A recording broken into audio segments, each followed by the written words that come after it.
लड़ाई में बदल चुकी है ईरान अमेरिका की जंग। जल्द युद्ध से खाड़ी देशों में बूंद बूंद तड़पने की क्या नौबत आएगी। नमस्कार, न्यूज़ 18 का डिजिटल प्लेटफॉर्म आप देख रहे हैं और मैं हूं रितु सिंह। खाड़ी देशों में पीने के साफ पानी की ऐसी नब्ज है जिस पर निशाना साधकर प्यास से तड़पकर मौत की आशंका हो सकती है। अमेरिका ने ईरान के केश्म द्वीप के वाटर प्लांट पर हमला कर उसके 30 गांव को प्यासा कर दिया है और अब ईरान ने टारगेट बदलते हुए पहली बार बहरीन में वाटर डिसैलिनेशन प्लांट को निशाना बनाया है।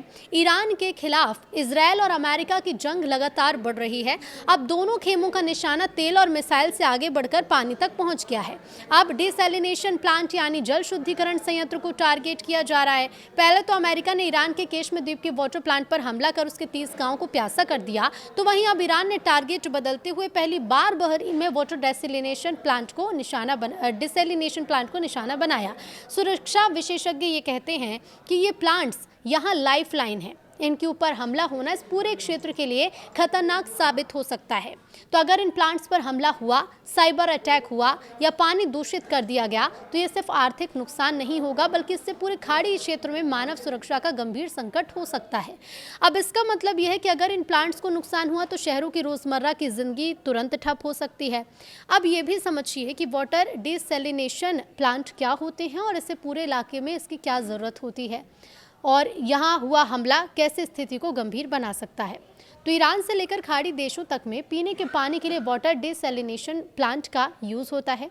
असल में समुद्री खारे जल को पीने योग्य बनाने के लिए इन प्लांट्स की ज़रूरत पड़ती है। सऊदी अरब, यूएई, कुवैत, कतर, बहरीन और ओमान है जो दुनिया के सबसे सूखे क्षेत्रों में हैं, जहां प्राकृतिक जल स्रोत काफ़ी सीमित हैं। खाड़ी सहयोग परिषद यानी कि जीसीसी के देश दुनिया के करीब 40% डिसैलिनेटेड पानी का उत्पादन करते हैं।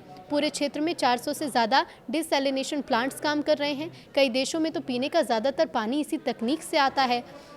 अगर हर देश पर एक एक कर नजरें मारें तो कतर 100% पीने का पानी डिसैलिनेशन प्रक्रिया से यूज़ करता है। कुवैत में करीब 90% पीने का पानी समुद्र के पानी को साफ करके मिलता है। बहरीन में भी आंकड़ा 90% जल का है। ओमान में 86%, जबकि सऊदी अरब में 70% पीने का पानी इसी सिस्टम पर डिपेंड करता है। यहाँ के रियाद जैसे शहर में 90% तक निर्भरता है, तो वहीं संयुक्त अरब अमीरात में टोटल निर्भरता 42% की है, जबकि दुबई और अबू धाबी में काफ़ी ज़्यादा निर्भरता है। अगर खाड़ी के इलाके पर गौर करें तो इस पूरे इलाके में भयंकर गर्मी पड़ती है, साथ ही बहुत कम बरसात होती है। तेज़ी से बढ़ती यहाँ आबादी के बीच अंडरग्राउंड जल के स्रोत भी तेज़ी से खत्म हो रहे हैं। अब ऐसे में डिसैलिनेशन सिर्फ एक टेक्निक ही नहीं बल्कि पूरे समाज की बुनियादी ज़रूरत भी बन चुकी है। पानी पर हुआ हमला भयावह त्रासदी ला सकता है। तेल से लगे झटके को कुछ हद तक तो संभाल सकते हैं, लेकिन पानी का ऑप्शन तुरंत तैयार नहीं हो सकता। बड़े शहरों में पानी की सप्लाई रुकना कुछ ही दिनों में गंभीर संकट को भी पैदा कर सकता है। तो देखिए, पानी यहाँ कोई बुनियादी ढांचा या सिर्फ तकनीकी सुविधा नहीं है बल्कि पूरे देश के अस्तित्व से जुड़ा हुआ है। मिडिल ईस्ट के विशेषज्ञ ये मानते हैं कि अगर जंग में पानी के सिस्टम को निशाना बनाया गया तो इसका असर तेल से भी ज़्यादा बड़ा होगा। ईरान इंटरनेशनल की रिपोर्ट के मुताबिक 2008 में लीक हुए एक अमेरिकी कूटनीतिक दस्तावेज में कहा गया था कि सऊदी अरब के जुबैल डिसैलिनेशन प्लांट से रियाद शहर के 90% से ज़्यादा पीने के पानी की सप्लाई होती है। अगर ये प्लांट नष्ट हो जाए तो राजधानी को एक हफ्ते के अंदर खाली करना पड़ सकता है। तो वहीं कतर के प्रधानमंत्री पिछले साल चेतावनी ये दे चुके हैं कि अगर ईरान के परमाणु ठिकानों पर हमला होता है और समुद्री पानी दूषित हो जाता है तो कतर, यूएई और कुवैत जैसे देश में जीवन संकट में पड़ सकता है। कतर ने तो आकलन किया था कि ऐसी स्थिति में देश के पास सिर्फ 3 दिन का पीने का पानी ही बचेगा और इसी खतरे को देखते हुए कतर ने बाद में 15 बड़े पानी के भंडारण के लिए रिजर्वायर बनाए ताकि आपात स्थिति में पानी की सप्लाई जारी रखी जा सके। वाटर डिसैलिनेशन प्लांट क्या होते हैं और किस तरह से डिसैलिनेशन होता है? तो खारे पानी से खनिज घटकों को अलग करने की प्रक्रिया को ही डिसैलिनेशन यानी कि जल अलवणीकरण कहा जाता है ताकि उसे पीने के योग्य बनाया जा सके। डिसैलिनेशन ये प्रक्रिया कहलाती है और इससे गुजरने वाले खारे पानी की निगरानी और परीक्षण ठीक उसी तरह होता है जैसे कि किसी समान फिल्ट्रेशन प्लांट यानी कि छानने वाले संयंत्र से आने वाले पानी में किया जाता है। अब ये प्रक्रिया काम कैसे करती है वो भी आप जान लीजिए, ताकि आपको ये समझ में आएगा कि इससे निशाना बनाना कितना घातक हो सकता है। तो पानी के डिसैलिनेशन के लिए आमतौर पर दो विधि उपयोग यानी कि दो तरह की टेक्निक लगाई जाती हैं जो इस प्रकार से हैं। सबसे पहले डिस्टिलेशन यानी कि आसवन। इसमें अल्वणीकरण प्राकृतिक रूप से वाष्पीकरण के जरिए होता है, जहां खारे पानी को उबाला जाता है, उससे बनी भाप को वापस ठंडा कर पानी में बदल देते हैं। रिवर्स ऑस्मोसिस यानी आरओ।